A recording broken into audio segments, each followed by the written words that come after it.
ਪੁੱਛੋ ਸਵਾਲ ਮਿਲੇਗਾ ਜਵਾਬ ਦੀ ਲੜੀ ਨੂੰ ਅੱਗੇ ਤੋਰਦਿਆਂ ਹੋਇਆਂ 52 ਨੰਬਰ ਸਵਾਲ ਲੈ ਕੇ ਮੈਂ ਤੁਹਾਡੇ ਸਾਹਮਣੇ ਹਾਜ਼ਰ ਹਾਂ। ਸਵਾਲ ਪੁੱਛਣ ਵਾਲੇ ਨੇ ਮਿਸਟਰ ਜੇ ਸਿੰਘ।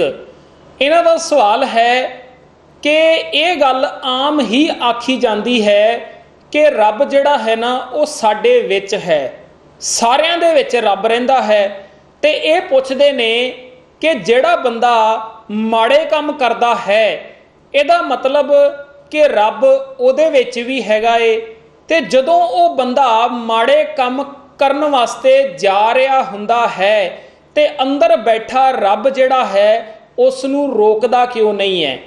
ਬੰਦਾ ਜਦੋਂ ਰੇਪ ਕਰਨ ਵਾਸਤੇ ਜਾ ਰਿਹਾ ਹੈ, ਬੰਦਾ ਜਦੋਂ ਚੋਰੀ ਕਰਨ ਵਾਸਤੇ ਜਾ ਰਿਹਾ ਹੈ, ਬੰਦਾ ਜਦੋਂ ਕਿਸੇ ਦਾ ਮਰਡਰ ਕਰਨ ਦੇ ਵਾਸਤੇ ਜਾ ਰਿਹਾ ਹੈ ਤੇ ਅੰਦਰ ਬੈਠਾ ਰੱਬ ਜਿਹੜਾ ਹੈ ਉਸ ਨੂੰ ਰੋਕਦਾ ਕਿਉਂ ਨਹੀਂ ਹੈ? ਮਿਸਟਰ ਜੇ ਸਿੰਘ ਦਾ ਇਹ ਸਵਾਲ ਹੈ। ਸਵਾਲ ਬਹੁਤ ਜ਼ਿਆਦਾ ਕਮਾਲ ਦਾ ਹੈ। ਸੋ ਆਓ ਆਪਾਂ ਇਸ ਸਵਾਲ ਦੇ ਜਵਾਬ ਵਾਲੇ ਪਾਸੇ ਨੂੰ ਤੁਰਦੇ ਹਾਂ। ਪਰ ਉਸ ਤੋਂ ਪਹਿਲਾਂ ਮੈਂ ਬੇਨਤੀ ਕਰਦੇ ਹਾਂ ਕਿ ਇਸ ਵੀਡੀਓ ਨੂੰ ਨਾ ਵੱਧ ਤੋਂ ਵੱਧ ਸ਼ੇਅਰ ਕਰ ਦਿਓ, ਕਿਉਂਕਿ ਇਹ ਸਵਾਲ ਕੇਵਲ ਇੱਕ ਜਾਣੇ ਦਾ ਨਹੀਂ ਹੈ, ਇਹ ਸਵਾਲ ਬਹੁਤ ਸਾਰੇ ਜਾਣਿਆਂ ਦੇ ਅੰਦਰ ਪੈਦਾ ਹੁੰਦਾ ਹੈ। ਸੋ ਅੱਜ ਹੋ ਸਕਦਾ ਹੈ ਕਿ ਸ਼ਾਇਦ ਉਹਨਾਂ ਨੂੰ ਉਹਨਾਂ ਦੇ ਸਵਾਲ ਦਾ ਜਵਾਬ ਮਿਲ ਜਾਵੇ। ਵੇਖੋ, ਇਹ ਗੱਲ ਸੱਚੀ ਹੈ ਕਿ ਰੱਬ ਸਾਡੇ ਸਾਰਿਆਂ ਦੇ ਅੰਦਰ ਹੀ ਰਹਿੰਦਾ ਹੈ, ਤੇ ਇਸ ਗੱਲ ਦੇ ਉੱਤੇ ਗੁਰਬਾਣੀ ਨੇ ਮੋਹਰ ਵੀ ਲਾਈ ਹੈ। ਆਪਾਂ ਕਿੰਨੀ ਵਾਰ ਇਹ ਵਾਕ ਪੜ੍ਹਦੇ ਹਾਂ, ਘਟ ਘਟ ਮੈਂ ਹਰ ਜੂ ਬਸੈ ਸੰਤਨ ਕਹਿਓ ਪੁਕਾਰ। ਆਪਾਂ ਇਹ ਵਾਕ ਵੀ ਪੜ੍ਹਦੇ ਹਾਂ, ਨੇੜਾ ਹੈ ਦੂਰ ਨਾ ਜਾਣਿਓ ਨਿਤ ਸਾਰੇ ਸੰਭਾਲੇ, ਜੋ ਦੇਵੈ ਸੋ ਖਾਵਣਾ ਕਹੋ ਨਾਨਕ ਸਾਚਾ ਹੈ। ਇਹਨਾਂ ਵਾਕਾਂ ਦੇ ਵਿੱਚ ਇਹ ਗੱਲ ਕਲੀਅਰ ਹੋ ਜਾਂਦੀ ਹੈ ਕਿ ਰੱਬ ਮੇਰੇ ਅੰਦਰ ਹੈ, ਉਹ ਮੇਰੇ ਲਾਗੇ ਹੈ। ਹੁਣ ਗੌਰ ਕਰਿਓ, ਜਦੋਂ ਰੱਬ ਦੀ ਗੱਲ ਚੱਲਦੀ ਹੈ ਨਾ, ਬਹੁਤ ਬੰਦੇ ਐਸੇ ਨੇ ਜਿਹੜੇ ਰੱਬ ਨੂੰ ਨਾ ਇੱਕ ਬੰਦਾ ਸਮਝਦੇ ਨੇ ਕਿ ਸ਼ਾਇਦ ਜਿੱਦਾਂ ਦੇ ਅਸੀਂ ਆ ਨਾ, ਕੋਈ ਇਦਾਂ ਦਾ ਰੱਬ ਹੀ ਸਾਡੇ ਅੰਦਰ ਰਹਿੰਦਾ ਹੈ। ਤੇ ਜਦੋਂ ਮੰਨ ਲਓ ਕੋਈ ਰੇਪ ਕਰਨ ਵਾਸਤੇ ਜਾ ਰਿਹਾ ਹੈ, ਜਦੋਂ ਮੰਨ ਲਓ ਕੋਈ ਕਿਸੇ ਦਾ ਖੂਨ ਕਰਨ ਵਾਸਤੇ ਜਾ ਰਿਹਾ ਹੈ, ਕਿਸੇ ਦਾ ਮਰਡਰ ਕਰਨ ਵਾਸਤੇ ਜਾ ਰਿਹਾ ਹੈ, ਕਿਸੇ ਦੇ ਘਰ ਵਿੱਚ ਚੋਰੀ ਕਰਨ ਵਾਸਤੇ ਜਾ ਰਿਹਾ ਹੈ, ਤੇ ਉਹ ਅੰਦਰ ਬੈਠਾ ਰੱਬ ਜਿਹੜਾ ਹੈ ਨਾ ਉਹ ਆਖੇ, ਜੇ ਮੰਨ ਲਓ ਉਹਦਾ ਨਾਮ ਬਲਜੀਤ ਸਿੰਘ ਹੈ, ਵੀ ਬਲਜੀਤ ਸਿੰਘ ਆਹ ਕੰਮ ਤੂੰ ਨਹੀਂ ਕਰਨਾ, ਠੀਕ ਹੈ ਨਾ, ਕਿ ਆਹ ਕੰਮ ਤੂੰ ਨਹੀਂ ਕਰਨਾ। ਕੋਈ ਅੰਦਰ ਬੈਠਾ ਰੱਬ ਜਿਹੜਾ ਹੈ ਉਹ ਕਿਤੇ ਅੰਦਰੋਂ ਦੀ ਆਖੇ, ਅੰਦਰੋਂ ਕਿਤੇ ਕੋਈ ਗੱਲਬਾਤ ਕਰੇ, ਕੋਈ ਅੰਦਰ ਕੋਈ ਸ਼ਾਇਦ ਬੰਦਾ ਬਣ ਕੇ ਹੀ ਕੋਈ ਰੱਬ ਬੈਠਾ ਹੋਇਆ ਹੈ। ਕੋਈ ਇਦਾਂ ਦੀ ਗੱਲ ਤਾਂ ਹੈ ਨਹੀਂ, ਠੀਕ ਹੈ ਨਾ, ਕਿ ਅੰਦਰ ਬੈਠਾ ਰੱਬ ਜਿਹੜਾ ਹੈ ਉਹਨੂੰ ਧੱਕੇ ਨਾਲ ਰੋਕ ਲਵੇਗਾ ਕੋਈ। ਗੌਰ ਕਰਿਓ, ਜਦੋਂ ਰੱਬ ਦੀ ਗੱਲ ਚੱਲਦੀ ਹੈ ਨਾ, ਅਸੀਂ ਕਿਤੇ ਨਾ ਕਿਤੇ ਰੱਬ ਦੇ ਬਾਰੇ ਦੇ ਵਿੱਚ ਜੋ ਆਪਣੇ ਵਿਚਾਰ ਲੈ ਕੇ ਬੈਠੇ ਹੋਏ ਹਾਂ, ਅਸੀਂ ਸੋਚਦੇ ਹਾਂ ਕਿ ਜਿੱਦਾਂ ਦੇ ਅਸੀਂ ਹੈਗੇ ਆ ਨਾ, ਸ਼ਾਇਦ ਰੱਬ ਵੀ ਜਿਹੜਾ ਹੈ ਨਾ ਉਹ ਇਸੇ ਤਰ੍ਹਾਂ ਦਾ ਹੀ ਹੈ। ਅਸੀਂ ਇਹ ਗੱਲ ਆਖੀ ਤੇ ਜਾਂਦੇ ਹਾਂ ਬਹੁਤੀ ਵਾਰੀ ਕਿ ਰੱਬ ਸਾਡੇ ਅੰਦਰ ਹੈ, ਪਰ ਕਿਸ ਰੂਪ ਦੇ ਵਿੱਚ ਸਾਡੇ ਅੰਦਰ ਹੈ ਅਸੀਂ ਇਸ ਨੂੰ ਵਿਚਾਰਨ ਵਾਸਤੇ ਤਿਆਰ ਨਹੀਂ। ਅਸੀਂ ਇਹ ਗੱਲ ਆਖੀ ਜਾਂਦੇ ਹਾਂ ਕਿ ਰੱਬ ਜਿਹੜਾ ਹੈ ਉਹ ਸਾਰੀ ਦੀ ਸਾਰੀ ਕਾਇਨਾਤ ਦੇ ਵਿੱਚ ਹੈ, ਪਰ ਕਿਸ ਰੂਪ ਦੇ ਵਿੱਚ ਸਾਰੀ ਦੀ ਸਾਰੀ ਕਾਇਨਾਤ ਦੇ ਵਿੱਚ ਹੈ ਅਸੀਂ ਇਸ ਗੱਲ ਨੂੰ ਵਿਚਾਰਨ ਵਾਸਤੇ ਤਿਆਰ ਨਹੀਂ। ਸਾਡੇ ਦਿਮਾਗ ਦੇ ਵਿੱਚ ਤੇ ਇਹ ਕਹਾਣੀਆਂ ਪਾ ਦਿੱਤੀਆਂ ਗਈਆਂ ਨਾ ਕਿ ਰੱਬ ਕਿਤੇ ਆਸਮਾਨ ਤੇ ਕਿਤੇ ਉੱਤੇ ਰਹਿੰਦਾ ਹੈ, ਠੀਕ ਹੈ ਨਾ। ਹੁਣ ਰੱਬ ਨੂੰ ਕਈਆਂ ਨੇ ਉੱਤੇ ਬਿਠਾ ਦਿੱਤਾ ਤੇ ਉਹਨਾਂ ਨੇ ਵੀ ਰੱਬ ਦੇ ਬਾਰੇ ਦੇ ਵਿੱਚ ਕੁਝ ਐਸੀ ਵਿਚਾਰ ਰੱਖ ਦਿੱਤੀ ਕਿ ਜਿਵੇਂ ਦੇ ਅਸੀਂ ਆ ਸ਼ਾਇਦ ਉਸੇ ਤਰ੍ਹਾਂ ਦਾ ਕੋਈ ਰੱਬ ਵੀ ਜਿਹੜਾ ਹੈ ਉੱਤੇ ਬੈਠਾ ਹੋਏਗਾ, ਠੀਕ ਹੈ ਨਾ। ਅਸੀਂ ਬਸ ਮਰ ਜਾਂਦੇ ਹਾਂ ਤੇ ਉਹ ਰੱਬ ਜਿਹੜਾ ਉੱਤੇ ਬੈਠਾ ਹੈ ਉਹ ਕਦੀ ਮਰਦਾ ਨਹੀਂ ਹੈ। ਇਸ ਤਰ੍ਹਾਂ ਦੀਆਂ ਗੱਲਾਂ ਜੋੜ ਜਾੜ ਕੇ ਸਾਨੂੰ ਸੁਣਾ ਦਿੱਤੀਆਂ ਗਈਆਂ। ਤੇ ਜਦੋਂ ਗੱਲ ਆਈ ਸਾਡੇ ਸਰੀਰ ਦੀ, ਤੇ ਲੋਕਾਂ ਨੇ ਇਹ ਸੋਚਿਆ ਵੀ ਜਿਵੇਂ ਦਾ ਸਾਡਾ ਸਰੀਰ ਹੈਗਾ ਕੋਈ ਇਸੇ ਤਰ੍ਹਾਂ ਦਾ ਕੋਈ ਨਿੱਕਾ ਮੋਟਾ ਜਿਹਾ ਰੱਬ ਸਾਡੇ ਅੰਦਰ ਕੋਈ ਨਾ ਕੋਈ ਬੈਠਾ ਹੋਣਾ ਹੈ, ਤੇ ਜਦੋਂ ਬੰਦਾ ਕੋਈ ਮਾੜਾ ਕੰਮ ਕਰਨ ਵਾਸਤੇ ਜਾਂਦਾ ਹੋਏਗਾ ਤੇ ਸ਼ਾਇਦ ਉਹਨੂੰ ਰੋਕ ਲੈਂਦਾ ਹੋਏਗਾ, ਤੇ ਅੱਜ ਉਹ ਰੱਬ ਜਿਹੜਾ ਹੈ ਉਹ ਰੋਕਦਾ ਨਹੀਂ ਪਿਆ। ਤੇ ਫਿਰ ਸਵਾਲ ਪੁੱਛੀਏ ਕਿ ਉਹ ਅੰਦਰ ਬੈਠਾ ਜਿਹੜਾ ਰੱਬ ਹੈ, ਵੇਖੋ ਜੀ, ਉਹ ਰੋਕਦਾ ਕਿਉਂ ਨਹੀਂ ਹੈ ਜਿਹੜੇ ਮਾੜੇ ਕੰਮ ਕਰਨ ਵਾਸਤੇ ਜਾਂਦੇ ਨੇ। ਹੁਣ ਗੌਰ ਕਰਿਓ, ਸਭ ਤੋਂ ਪਹਿਲਾਂ ਤੇ ਨਾ ਸਾਨੂੰ ਇਹ ਸਮਝਣਾ ਪਏਗਾ ਕਿ ਰੱਬ ਹੈ ਕੌਣ ਹੈ ਜਿਹੜਾ ਸਾਨੂੰ ਮਾੜੇ ਕੰਮ ਕਰਨ ਤੋਂ ਰੋਕੇ, ਠੀਕ ਹੈ ਨਾ। ਵੇਖੋ, ਜਿੰਨੀ ਕੁ ਗੱਲ ਰੱਬ ਦੇ ਬਾਰੇ ਦੇ ਵਿੱਚ ਮੈਨੂੰ ਸਮਝ ਆਈ ਹੈ ਨਾ, ਮੈਂ ਓਨੀ ਕੁ ਤੁਹਾਡੇ ਨਾਲ ਸਾਂਝੀ ਕਰ ਸਕਦਾ ਹਾਂ। ਮੇਰਾ ਕੋਈ ਦਾਅਵਾ ਨਹੀਂ ਕਿ ਜੋ ਮੈਂ ਕਹਿ ਰਿਹਾ ਉਹ 100% मैं सही कह रहा ते तुहानू ये गल मननी ही पवेगी।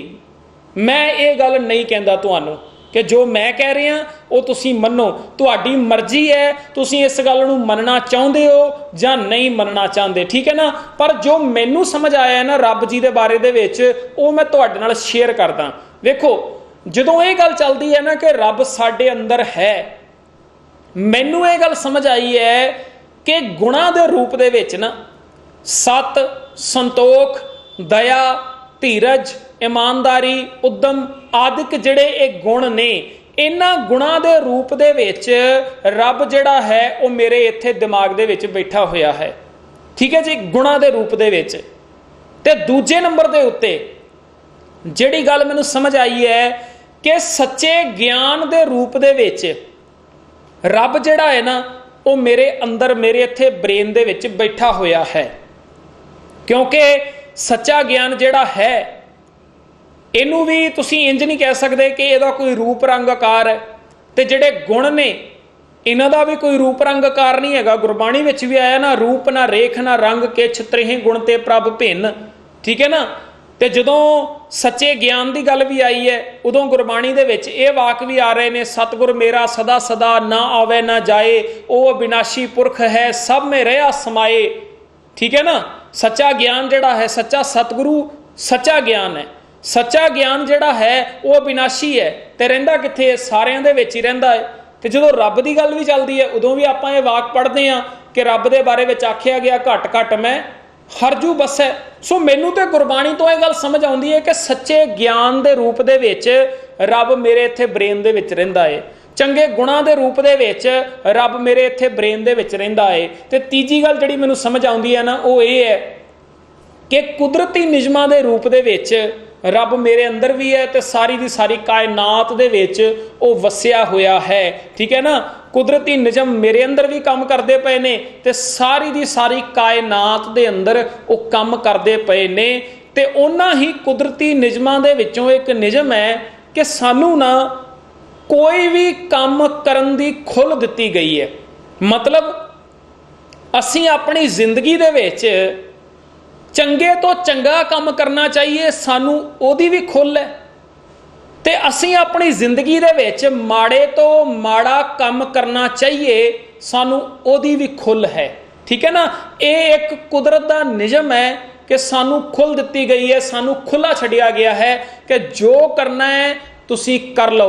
पर उस तो बाद साडे उत्ते एक होर नियम लागू कर दिता गया है, वो की है कि तुसी जिद्दां दा भी कर लिया ना, फिर ओदा रिजल्ट जिहड़ा है वो की होएगा, चंगा कीता होएगा तो रिजल्ट चंगा होएगा, माड़ा कीता होएगा तो रिजल्ट माड़ा होएगा। काम करन दी खुल है, चंगा करना है चंगा कर लो, माड़ा करना है माड़ा कर लो, एक खुल है, ठीक है ना। इत्थे किसी तरह की भी कोई बंदिश नहीं है। पर बंदिश कदों आउंदी है, जदों असी कर्म कर लिया, जदों असी काम कर लिया, चंगा कर लिया, फिर बंदिश आ जाएगी कि हुण रिजल्ट चंगा ही मिलेगा। तो जदों असी माड़ा कर लिया उत्थे भी एक बंदिश आ जाएगी भी माड़ा कीता है तो इहदा रिजल्ट भी माड़ा ही मिलेगा। इस तरह नहीं हो सकता कि चंगा कीता होवे ते उहदा रिजल्ट माड़ा मिल जावे, जां असी माड़ा कीता होवे ते असी सोचीए जी हुण सानू रिजल्ट जिहड़ा है वो चंगा मिलेगा।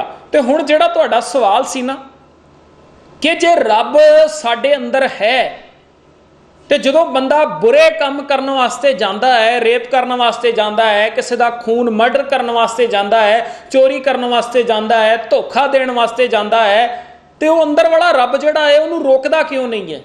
देखो पहली गल, जो कुदरत के नियमां की गल करते हैं ना, कुदरत के नियम दे विच ये नियम है कि सानू खुला छड्डिया गया है। तुसीं जिद्दां दा भी काम करना चाहुंदे हो ना, तुसीं कर सकदे हो, ये तुहाडे उत्ते डिपेंड करदा है, ठीक है ना। हुण मान लो एक बंदे दे मन दे विच विचार है कि उन्हें रेप करना है, उन्हें बलात्कार करना है। हुण ये नियम जिहड़ा है वो बनिया होया है, वो माड़ा करना चाहुंदा है ते माड़ा करने वाले पासे नूं वो तुर पिया है। एक कुदरत दा नियम बनिया होया है। पर गौर करियो, जदों उन्हें वो काम कर लेना है ना, उस तो बाद उहदे उत्ते एक नियम लागू होना है। उन्हें माड़ा कीता है तो उन्हें मानसिक तौर के उत्ते फिर इन्ना ज़्यादा परेशान होना है ना कि तुसीं सोच भी नहीं सकते। इहदे बारे दे विच तां उहनूं ही पता है जिन्ने ये रेप वर्गा काम कीता है। किसे अदालत ने ते उहनूं बाद विच सज़ा देनी है, ठीक है ना। जिसने रेप किया होएगा किसी अदालत ने तो उन्होंने बाद में सज़ा देनी है, पर एक कुदरत का नियम जिहड़ा है ना उस समय उहदे उत्ते लागू हो जाता है तो मानसिक तौर के उत्ते वो कितना क परेशान हो जाता होएगा इहदे बारे दे विच ना असीं अंदाजा भी नहीं ला सकते। सो मैं जिहड़ी बेनती कर रहा सीगा कि रब जिहड़ा है माड़े काम करन तो रोकदा क्यों नहीं है। वेखो कुदरत का नियम है, खुल दिती गई है कि तू चंगा करना चाहना है चंगा कर लै, माड़ा करना चाहना है माड़ा कर लै। हुण गौर करियो, चंगे काम कौन करेगा अपने जीवन दे विच? चंगे काम कौन करेगा? जिहदे अंदर चंगे विचार होणगे उही चंगे काम करेगा ना। ते चंगे विचार किवें पैदा होने ने? चंगे विचार पैदा होने ने जदों अंदर चंगे गुणां नूं प्रगट कीता होवेगा। देखो चंगे गुणां रूपी रब साडे सारियां दे अंदर ही हैगा।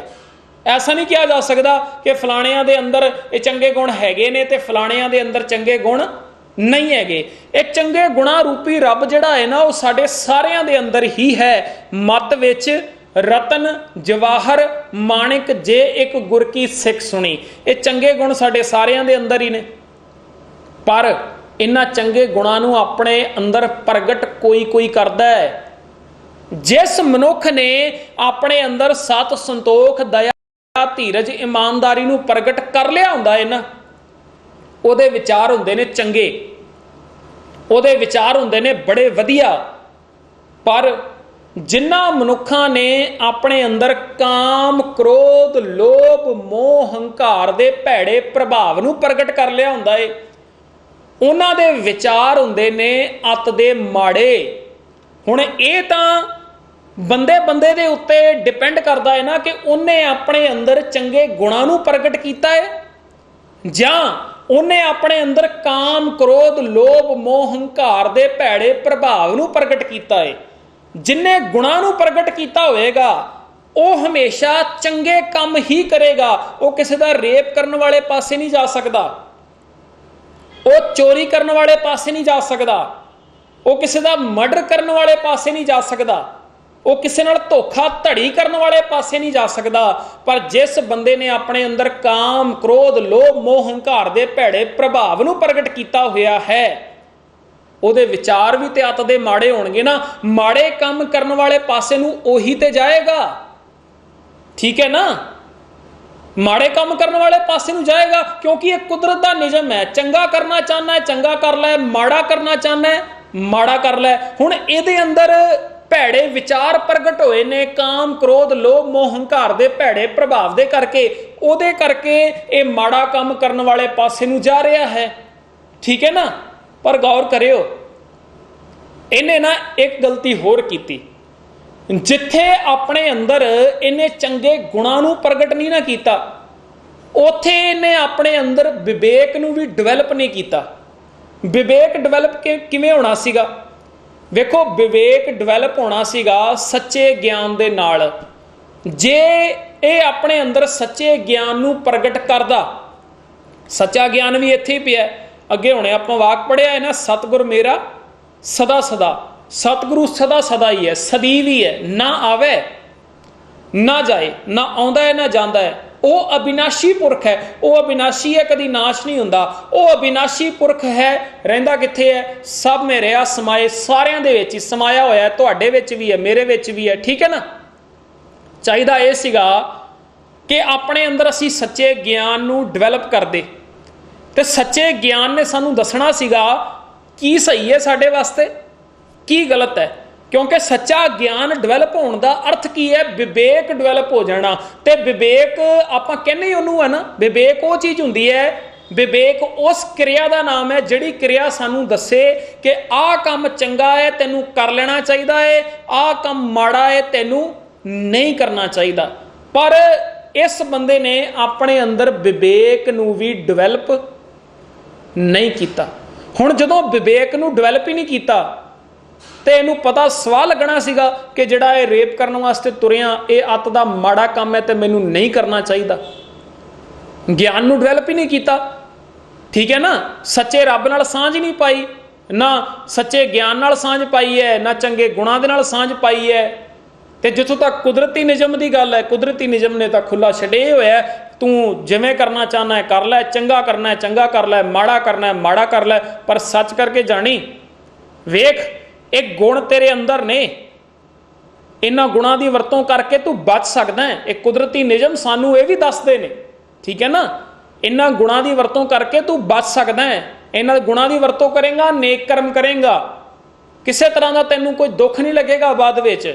ਸੱਚੇ ਗਿਆਨ ਦੀ ਵਰਤੋਂ ਕਰੇਗਾ, ਆਪਣੇ ਜੀਵਨ ਦੇ ਵਿੱਚ ਚੰਗੇ ਕਰਮ ਕਰੇਗਾ, ਕਿਸੇ ਤਰ੍ਹਾਂ ਦਾ ਕੋਈ ਦੁੱਖ ਨਹੀਂ ਲੱਗੇਗਾ ਤੈਨੂੰ ਤੇਰੇ ਜੀਵਨ ਦੇ ਵਿੱਚ। ਪਰ ਬੰਦਾ ਜਦੋਂ ਨਾ ਗਿਆਨ ਨਾਲ ਸਾਂਝ ਪਾਉਂਦਾ ਹੈ, ਨਾ ਚੰਗੇ ਗੁਣਾਂ ਦੇ ਨਾਲ ਸਾਂਝ ਪਾਉਂਦਾ ਹੈ, ਤੇ ਬਸ ਫਿਰ ਕਾਮ ਕ੍ਰੋਧ ਲੋਭ ਮੋਹ ਹੰਕਾਰ ਦੇ ਭੈੜੇ ਪ੍ਰਭਾਵ ਦੇ ਥੱਲੇ ਲੱਗ ਕੇ ਮਾੜਾ ਕਰਮ ਕਰਨ ਵਾਲੇ ਪਾਸੇ ਨੂੰ ਤੁਰ ਪੈਂਦਾ ਹੈ। ਤੇ ਉਹਦਾ ਰਿਜ਼ਲਟ ਕੀ ਹੁੰਦਾ? ਫਿਰ ਉਹਦਾ ਰਿਜ਼ਲਟ ਵੀ ਮਾੜਾ ਹੀ ਹੁੰਦਾ ਹੈ। ਮਾੜਾ ਕਰਨ ਤੋਂ ਬਾਅਦ ਇਸ ਨੂੰ ਪਛਤਾਉਣਾ ਪੈਂਦਾ ਹੈ। ਤੇ ਬੜੇ ਬੰਦੇ ਵੇਖੋ ਐਸੇ ਵੀ ਹੁੰਦੇ ਨੇ ਜਿਹੜੇ ਨਾ, ਉਹਨਾਂ ਨੂੰ ਪਤਾ ਹੁੰਦਾ ਹੈ ਕਿ ਜਿਹੜਾ ਕੰਮ ਅਸੀਂ ਕਰਨ ਵਾਸਤੇ ਜਾ ਰਹੇ ਹਾਂ ਨਾ, ਇਹ ਕੰਮ ਜਿਹੜਾ ਹੈ ਨਾ ਉਹ ਚੰਗਾ ਨਹੀਂ ਹੈ, ਪਰ ਉਹ ਫਿਰ ਵੀ ਕਰਦੇ ਨੇ। ਪਤਾ ਹੈ ਉਹਨਾਂ ਨੂੰ ਕੀ ਸਹੀ ਹੈ ਕੀ ਗਲਤ ਹੈ। ਉਹਨਾਂ ਨੂੰ ਪਤਾ ਹੈ ਰੇਪ ਕਰਨਾ ਮਾੜਾ ਹੈ, ਉਹਨਾਂ ਨੂੰ ਪਤਾ ਹੈ ਚੋਰੀ ਕਰਨੀ ਮਾੜੀ ਹੈ, ਠੀਕ ਹੈ ਨਾ, ਕਿਸੇ ਦਾ ਖੂਨ ਕਰਨਾ ਮਾੜਾ ਹੈ, ਉਹਨਾਂ ਨੂੰ ਪਤਾ ਹੈ। ਪਰ ਉਹਨਾਂ ਲੋਕਾਂ ਦੇ ਉੱਤੇ ਕਾਮ ਕ੍ਰੋਧ ਲੋਭ ਮੋਹ ਹੰਕਾਰ ਦਾ ਭੈੜਾ ਪ੍ਰਭਾਵ ਇੰਨੇ ਡੂੰਘੇ ਤਰੀਕੇ ਦੇ ਨਾਲ ਪਿਆ ਹੁੰਦਾ ਹੈ ਨਾ, ਕਿ ਉਹ ਲੋਕ ਚਾਹੁੰਦੇ ਹੋਏ ਵੀ ਉਸ ਚੀਜ਼ ਦੇ ਵਿੱਚੋਂ ਬਾਹਰ ਨਹੀਂ ਆ ਪਾਉਂਦੇ ਕਈ ਵਾਰੀ। ਪਰ ਐਸੀ ਗੱਲ ਵੀ ਨਹੀਂ ਹੈ ਕਿ ਉਸ ਚੀਜ਼ ਦੇ ਵਿੱਚੋਂ ਨਿਕਲਿਆ ਨਹੀਂ ਜਾ ਸਕਦਾ। ਜੇ ਮਿਹਨਤ ਕੀਤੀ ਜਾਵੇ ਤਾਂ ਨਿਕਲਿਆ ਜਾ ਸਕਦਾ ਹੈ। ਠੀਕ ਹੈ ਨਾ, ਬੜੇ ਬੜੇ ਸ਼ਰਾਬੀ ਬੰਦੇ ਐਸੇ ਨੇ ਜਿਨ੍ਹਾਂ ਨੇ ਸ਼ਰਾਬ ਪੀਣੀ ਛੱਡੀ ਹੈ, ਕੰਮ ਕੀਤਾ ਨਾ ਆਪਣੇ ਉੱਤੇ। ਸੋ ਮੇਨ ਗੱਲ ਜਿਹੜੀ ਹੈ ਨਾ, ਉਹ ਆਪਣੇ ਉੱਤੇ ਕੰਮ ਕਰਨ ਦੀ ਹੈ। ਜੇ ਬੰਦਾ ਆਪਣੇ ਉੱਤੇ ਕੰਮ ਕਰਨਾ ਸਿੱਖ ਜਾਵੇ, ਜਿੰਨੀ ਮਰਜ਼ੀ ਉਹ ਗੰਦੀ ਹਾਲਤ ਦੇ ਵਿੱਚ ਹੋਵੇ, ਉਸ ਹਾਲਤ ਦੇ ਵਿੱਚੋਂ ਬਾਹਰ ਨਿਕਲਿਆ ਜਾ ਸਕਦਾ ਹੈ। ਉਸਨੇ ਆਪਣੀ ਜ਼ਿੰਦਗੀ ਦੇ ਵਿੱਚ ਭਾਵੇਂ ਜਿੰਨੇ ਮਰਜ਼ੀ ਮਾੜੇ ਕੰਮ ਕੀਤੇ ਹੋਣ, ਉਹਨਾਂ ਕੰਮਾਂ ਦੇ ਵਿੱਚੋਂ ਬਾਹਰ ਨਿਕਲਿਆ ਜਾ ਸਕਦਾ ਹੈ। ਪਰ ਜੇ ਬੰਦਾ ਨਿਕਲਣਾ ਚਾਹੁੰਦਾ ਹੋਵੇ, ਹੁਣ ਜਿਹੜਾ ਸਵਾਲ ਪੁੱਛਿਆ ਗਿਆ ਸੀ ਨਾ ਕਿ ਰੱਬ ਜੇ ਸਾਡੇ ਅੰਦਰ ਹੈ ਤੇ ਉਹ ਸਾਨੂੰ ਰੋਕਦਾ ਕਿਉਂ ਨਹੀਂ ਹੈ? ਵੇਖੋ, ਰੱਬ ਸਾਡੇ ਅੰਦਰ ਹੈ, ਤੇ ਜਦੋਂ ਇਹ ਗੱਲ ਆਵੇਗੀ ਨਾ ਕਿ ਸਾਨੂੰ ਰੋਕਦਾ ਕਿਉਂ ਨਹੀਂ ਹੈ, ਅਸਲ ਦੇ ਵਿੱਚ ਇਹ ਜ਼ਿੰਮੇਵਾਰੀ ਜਿਹੜੀ ਹੈ ਨਾ, ਉਹ ਕਿਸੇ ਸੋ ਕਾਲਡ ਰੱਬ ਦੀ ਨਹੀਂ ਹੈ ਆਪਣੇ ਆਪ ਨੂੰ ਰੋਕਣ ਦੀ। ਉਹ ਜ਼ਿੰਮੇਵਾਰੀ ਮੇਰੀ ਖੁਦ ਦੀ ਹੈ। ਠੀਕ ਹੈ ਨਾ, ਇੱਥੇ ਕਿਸੇ ਹੋਰ ਰੱਬ ਨੇ ਨਹੀਂ ਆਉਣਾ ਜਿਹੜਾ ਆ ਕੇ ਮੈਨੂੰ ਮਾੜੇ ਕੰਮ ਕਰਨ ਤੋਂ ਰੋਕੇਗਾ, ਜਾਂ ਕੋਈ ਇਹੋ ਜਿਹਾ ਕੋਈ ਮੇਰੀ ਸ਼ਕਲ ਵਰਗਾ ਕੋਈ ਰੱਬ ਮੇਰੇ ਅੰਦਰ ਨਹੀਂ ਬੈਠਾ ਹੋਇਆ ਜਿਹਨੇ ਮੈਨੂੰ ਮਾੜੇ ਕੰਮ ਕਰਨ ਤੋਂ ਰੋਕਣਾ ਹੈ। ਚੰਗੇ ਗੁਣ ਮੇਰੇ ਅੰਦਰ ਪਏ ਨੇ, ਸੱਚਾ ਗਿਆਨ ਮੇਰੇ ਅੰਦਰ ਪਿਆ ਹੈ, ਕੁਦਰਤੀ ਨਿਯਮ ਮੇਰੇ ਅੰਦਰ ਕੰਮ ਕਰਦੇ ਪਏ ਨੇ। ਤੇ ਮੈਨੂੰ ਹੀ ਇਹ ਗੱਲ ਸਮਝਣੀ ਪੈਣੀ ਹੈ ਕਿ ਮੈਨੂੰ ਆਪਣੇ ਆਪ ਨੂੰ ਆਪ ਹੀ ਮਾੜੇ ਕੰਮ ਕਰਨ ਤੋਂ ਰੋਕਣਾ ਪਵੇਗਾ। ਠੀਕ ਹੈ ਨਾ, ਇੱਥੇ ਕਿਸੇ ਨੇ ਮੇਰੇ ਵਾਸਤੇ ਕੁਝ ਨਹੀਂ ਕਰਨਾ। ਇਹ ਮੇਰੇ ਉੱਤੇ ਹੈ ਕਿ ਮੈਂ ਚੰਗਾ ਕਰਨਾ ਹੈ ਕਿ ਮਾੜਾ ਕਰਨਾ ਹੈ, ਮੈਂ ਆਪਣੇ ਅੰਦਰ ਚੰਗੇ ਗੁਣਾਂ ਨੂੰ ਪ੍ਰਗਟ ਕਰਨਾ ਹੈ ਜਾਂ ਕਾਮ ਕ੍ਰੋਧ ਲੋਭ ਮੋਹ ਹੰਕਾਰ ਦੇ ਭੈੜੇ ਪ੍ਰਭਾਵ ਨੂੰ ਪ੍ਰਗਟ ਕਰਨਾ ਹੈ। ਇਹ ਮੇਰੇ ਉੱਤੇ ਹੈ, ਮੈਂ ਹੀ ਆਪਣੇ ਆਪ ਨੂੰ ਬਚਾ ਸਕਦਾ ਵਾਂ। ਠੀਕ ਹੈ ਨਾ, ਕੋਈ ਦੂਜਾ ਨਹੀਂ ਆ ਕੇ ਬਚਾਵੇਗਾ, ਕੋਈ ਤੀਜਾ ਨਹੀਂ ਆ ਕੇ ਬਚਾਵੇਗਾ। ਠੀਕ ਹੈ ਨਾ, ਸੱਚ ਕਰਕੇ ਜਾਣਿਓ, ਇੱਥੋਂ ਤੱਕ ਗੁਰੂ ਵੀ ਜਿਹੜਾ ਹੈ ਨਾ, ਉਹ ਮੈਨੂੰ ਤਦ ਤੱਕ ਨਹੀਂ ਬਚਾ ਸਕਦਾ ਜੇ ਮੈਂ ਆਪਣੇ ਆਪ ਨੂੰ ਆਪ ਨਾ ਬਚਾਉਣਾ ਚਾਹੁੰਦਾ ਹੋਵਾਂ। ਭਗਤ ਕਬੀਰ ਜੀ ਨੇ ਲਿਖਿਆ ਨਾ, ਕਬੀਰ ਸਾਚਾ ਸਤਿਗੁਰ ਕਿਆ ਕਰੇ। ਕਹਿੰਦੇ ਸੱਚਾ ਸਤਿਗੁਰੂ ਵੀ ਉੱਥੇ ਕੀ ਕਰ ਲਏਗਾ, ਸੱਚਾ ਗਿਆਨ ਵੀ ਉੱਥੇ ਕੀ ਕਰ ਲਏਗਾ। ਜੋ ਸਿੱਖਾਂ ਮੈਂ ਚੂਕ, ਜੇ ਸਿੱਖ ਦੇ ਵਿੱਚ ਹੀ ਚੂਕ ਹੋਵੇਗੀ, ਜਿਹੜਾ ਆਪਣੇ ਆਪ ਨੂੰ ਸਿਖਿਆਰਥੀ ਅਖਵਾ ਰਿਹਾ ਹੈ, ਜਿਹੜਾ ਆਪਣੇ ਆਪ ਨੂੰ ਸਟੂਡੈਂਟ ਅਖਵਾ ਰਿਹਾ, ਜੇ ਉਹੀ ਮਾੜੇ ਕੰਮ ਕਰਨ ਵਾਲੇ ਪਾਸੇ ਜਾ ਰਿਹਾ ਹੈ, ਜੇ ਉਹੀ ਸੱਚੇ ਗਿਆਨ ਨੂੰ ਡਿਵੈਲਪ ਕਰਕੇ ਉਹਦੀ ਗੱਲ ਸੁਣਨ ਵਾਸਤੇ ਤਿਆਰ ਨਹੀਂ ਹੈ, ਉੱਥੇ ਸੱਚਾ ਗੁਰੂ ਵੀ ਕੀ ਕਰੇ। ਸੋ ਲਾਸਟ ਵਿੱਚ ਗੱਲ ਇਹੀ ਸਮਝਣ ਵਾਲੀ ਹੈ, ਇਹੀ ਨੁਕਤਾ ਸਮਝਣ ਵਾਲਾ ਹੈ ਕਿ ਬੰਦਾ ਭਾਵੇਂ ਉਹ ਕੋਈ ਰੇਪਿਸਟ ਬਣਨ ਵਾਸਤੇ ਜਾ ਰਿਹਾ ਹੈ, ਕਿਸੇ ਦਾ ਮਰਡਰ ਕਰਨ ਵਾਸਤੇ ਜਾ ਰਿਹਾ, ਕਿਸੇ ਨਾਲ ਧੋਖਾ ਕਰਨ ਵਾਸਤੇ ਜਾ ਰਿਹਾ। ਵੇਖੋ ਕਿਸੇ ਦੂਜੇ ਤੀਜੇ ਰੱਬ ਨੇ ਆ ਕੇ ਰੋਕਣਾ ਨਹੀਂ ਹੈ। ਬੰਦੇ ਨੂੰ ਆਪਣੇ ਆਪ ਨੂੰ ਹੀ ਆਪਣੇ ਆਪ ਦੇ ਉੱਤੇ ਕੰਮ ਕਰਨਾ ਪੈਣਾ ਹੈ। ਆਪਣੇ ਅੰਦਰ ਝਾਤੀ ਮਾਰ ਕੇ ਵੇਖਣੀ ਪੈਣੀ ਹੈ, ਇੰਟਰੋਸਪੈਕਸ਼ਨ ਕਰਨੀ ਪੈਣੀ ਹੈ। ਆਪਣੇ ਅੰਦਰ ਜਾ ਕੇ ਬੰਦਾ ਵੇਖੇ ਕਿ ਮੇਰੇ ਅੰਦਰ ਕਿੰਨੇ ਕੁ ਔਗਣ ਪਏ ਹੋਏ ਨੇ, ਠੀਕ ਹੈ ਨਾ, ਕਿ ਗੁਣ ਮੇਰੇ ਅੰਦਰ ਹੈਗੇ ਨੇ ਜਾਂ ਨਹੀਂ ਹੈਗੇ, ਜਾਂ ਮੈਂ ਔਗਣਾਂ ਦਾ ਭੰਡਾਰ ਬਣ ਚੁੱਕਿਆ ਹਾਂ। ਇਹ ਖੋਜੇ ਆਪਣੇ ਅੰਦਰ ਬੰਦੇ, ਖੋਜ ਦਿਲ ਹਰ ਰੋਜ਼, ਨਾ ਫਿਰ ਪਰੇਸ਼ਾਨੀ ਮਾਹੇ। ਆਪਣੇ ਅੰਦਰ ਇਹਨਾਂ ਚੀਜ਼ਾਂ ਨੂੰ ਖੋਜੇ ਜਾ ਕੇ ਤੇ ਫਿਰ ਕਰੇ ਕਿ ਇੱਕ ਇੱਕ ਕਰਕੇ ਔਗਣ ਆਪਣੀ ਜ਼ਿੰਦਗੀ ਦੇ ਵਿੱਚੋਂ ਬਾਹਰ ਕੱਢਦਾ ਜਾਵੇ। ਜਿਹੜੇ ਔਗਣ ਪ੍ਰਗਟ ਹੋਏ ਸੀਗੇ ਉਹਨਾਂ ਔਗਣਾਂ ਨੂੰ ਬਾਹਰ ਕੱਢਦਾ ਜਾਵੇ, ਤੇ ਜਿਹੜੇ ਗੁਣ ਅਜੇ ਤੱਕ ਅੰਦਰ ਪ੍ਰਗਟ ਨਹੀਂ ਨਾ ਹੋਏ, ਇੱਕ ਇੱਕ ਕਰਕੇ ਉਹਨਾਂ ਗੁਣਾਂ ਨੂੰ ਆਪਣੇ ਅੰਦਰ ਪ੍ਰਗਟ ਕਰਦਾ ਜਾਵੇ। ਜਿੱਦਾਂ ਜਿੱਦਾਂ ਇਹ ਕੰਮ ਕਰਦਾ ਜਾਵੇਗਾ, ਹੋਏਗਾ ਕਿ ਬੰਦਾ ਮਾੜੇ ਕੰਮ ਕਰਨ ਵਾਲੇ ਪਾਸੇ ਤੋਂ ਬਚਦਾ ਜਾਵੇਗਾ। ਇਹ ਕੇਵਲ ਤੇ ਕੇਵਲ ਇੱਕੋ ਇੱਕ ਸੋਲਿਊਸ਼ਨ ਹੈ, ਇਸ ਤੋਂ ਵੱਧ ਕੇ ਹੋਰ ਕੋਈ ਵੀ ਸੋਲਿਊਸ਼ਨ ਨਹੀਂ ਹੈ। ਬੰਦਾ ਭਾਵੇਂ ਜਿੰਨੀ ਮਰਜ਼ੀ ਮਾੜੀ ਕੰਡੀਸ਼ਨ ਦੇ ਵਿੱਚ ਹੋਵੇ, ਜਿੰਨਾ ਮਰਜ਼ੀ ਅੰਦਰੋਂ ਦੀ ਤਬਾਹ ਹੋ ਚੁੱਕਿਆ ਹੋਵੇ, ਜੇ ਆਪਣੇ ਆਪ ਨੂੰ ਇਹ ਚੇਂਜ ਕਰਨਾ ਚਾਹੁੰਦਾ ਹੋਵੇ ਨਾ ਤੇ ਕਰ ਸਕਦਾ ਹੈ। ਜਿਹੜੀ ਗੱਲ ਕਹੀ ਜਾਂਦੀ ਹੈ ਨਾ ਕਿ ਰੱਬ ਦੇ ਅੱਗੇ ਅਰਦਾਸ ਕਰੋ ਜੀ, ਰੱਬ ਤੁਹਾਨੂੰ ਚੇਂਜ ਕਰ ਦੇਵੇਗਾ। ਗੁਰਬਾਣੀ ਕਹਿੰਦੀ ਹੈ ਰੱਬ ਤੇਰੇ ਅੰਦਰ ਬੈਠਾ ਹੈ, ਚੰਗੇ ਗੁਣਾਂ ਦੇ ਰੂਪ ਦੇ ਵਿੱਚ, ਸੱਚੇ ਗਿਆਨ ਦੇ ਰੂਪ ਦੇ ਵਿੱਚ ਉਹ ਤੇਰੇ ਅੰਦਰ ਹੈ, ਕੁਦਰਤੀ ਨਿਯਮਾਂ ਦੇ ਰੂਪ ਦੇ ਵਿੱਚ ਤੇਰੇ ਅੰਦਰ ਹੈ। ਜੇ ਤੂੰ ਚਾਹੁੰਦਾ ਹੈ ਨਾ ਕਿ ਰੱਬ ਤੈਨੂੰ ਬਦਲ ਦੇਵੇ, ਤੇ ਇਹਦਾ ਅਰਥ ਕੀ ਹੈ? ਗੁਣਾਂ ਦੀ ਵਰਤੋਂ ਕਰ, ਸੱਚੇ ਗਿਆਨ ਦੀ ਵਰਤੋਂ ਕਰ, ਕੁਦਰਤੀ ਨਿਯਮਾਂ ਨੂੰ ਸਮਝ। ਤੈਨੂੰ ਆਪਣੇ ਆਪ ਨੂੰ ਆਪ ਹੀ ਚੇਂਜ ਕਰਨਾ ਪੈਣਾ ਹੈ। ਆਪਣੇ ਉੱਤੇ ਵਰਕ ਕਰਨਾ ਸ਼ੁਰੂ ਕਰ, ਆਪਣੇ ਆਪ ਦੇ ਉੱਤੇ ਕੰਮ ਕਰਨਾ ਸ਼ੁਰੂ ਕਰ। ਜਦੋਂ ਅਸੀਂ ਆਪਣੇ ਆਪ ਦੇ ਉੱਤੇ ਕੰਮ ਕਰਨਾ ਸ਼ੁਰੂ ਕਰਾਂਗੇ ਤੇ ਅਸੀਂ ਆਪਣੇ ਆਪ ਨੂੰ ਮਾੜੇ ਕੰਮ ਕਰਨ ਵਾਲੇ ਪਾਸੇ ਤੋਂ ਰੋਕ ਸਕਦੇ ਹਾਂ, ਠੀਕ ਹੈ ਨਾ। ਫਿਰ ਮੰਨ ਲਓ ਰੇਪ ਕਰਨ ਦਾ ਖਿਆਲ ਆਇਆ ਕਿਸੇ ਬੰਦੇ ਦੇ ਅੰਦਰ, ਪਰ ਅੱਜ ਉਹਦੇ ਅੰਦਰ ਗੁਣ ਹੀ ਗੁਣ ਨੇ, ਠੀਕ ਹੈ ਨਾ, ਤੇ ਉਹ ਰੋਕ ਲਵੇਗਾ ਮਾੜਾ ਕੰਮ ਕਰਨ ਵਾਲੇ ਪਾਸੇ ਤੋਂ ਵੀ ਮੈਂ ਮਾੜਾ ਕੰਮ ਨਹੀਂ ਕਰਨਾ। ਤੇ ਮੈਂ ਇੱਕ ਬੰਦੇ ਦੀ ਸਟੋਰੀ ਤੁਹਾਡੇ ਨਾਲ ਸ਼ੇਅਰ ਕਰਦਾ। ਉਹਨਾਂ ਦੁਕਾਨ ਦੇ ਉੱਤੇ ਗਿਆ, ਇੱਕ ਮੈਡੀਕਲ ਸਟੋਰ ਦੇ ਉੱਤੇ ਗਿਆ। ਜਦੋਂ ਮੈਡੀਕਲ ਸਟੋਰ ਦੇ ਉੱਤੇ ਗਿਆ ਤੇ ਉਹਨੇ ਨਾ ਮਾਸਕ ਲੈਣਾ ਸੀਗਾ। ਮਾਸਕ ਲੈਣ ਵਾਸਤੇ ਮੈਡੀਕਲ ਸਟੋਰ ਦੇ ਉੱਤੇ ਗਿਆ ਤੇ 40 ਰੁਪਏ ਦਾ ਉਹ ਮਾਸਕ ਸੀਗਾ। ਹੁਣ ਜਿੱਥੇ 40 ਰੁਪਏ ਦਾ ਮਾਸਕ ਸੀਗਾ ਤੇ ਉਹਨੇ ਨਾ ਦੁਕਾਨਦਾਰ ਨੂੰ 100 ਦਾ ਨੋਟ ਦਿੱਤਾ। ਦੁਕਾਨਦਾਰ ਨੂੰ ਲੱਗਾ ਕਿ ਇਹਨੇ ਨਾ 500 ਦਾ ਨੋਟ ਦਿੱਤਾ, ਤੇ ਦੁਕਾਨਦਾਰ ਨੇ ਕੀ ਕੀਤਾ, 460 ਰੁਪਏ ਜਿਹੜੇ ਨੇ ਨਾ ਉਹ ਮੋੜ ਦਿੱਤੇ। ਪਰ ਇਹ ਜਿਹੜਾ ਬੰਦਾ ਸੀ ਨਾ, ਇਹਦੇ ਅੰਦਰ ਉਸੇ ਟਾਈਮ ਇਹ ਵਿਚਾਰ ਪ੍ਰਗਟ ਹੋਈ ਕਿ ਮੈਂ ਨਾ ਇਸ ਸਾਹਮਣੇ ਵਾਲੇ ਬੰਦੇ ਦੇ ਨਾਲ ਧੋਖਾ ਨਹੀਂ ਕਰਨਾ।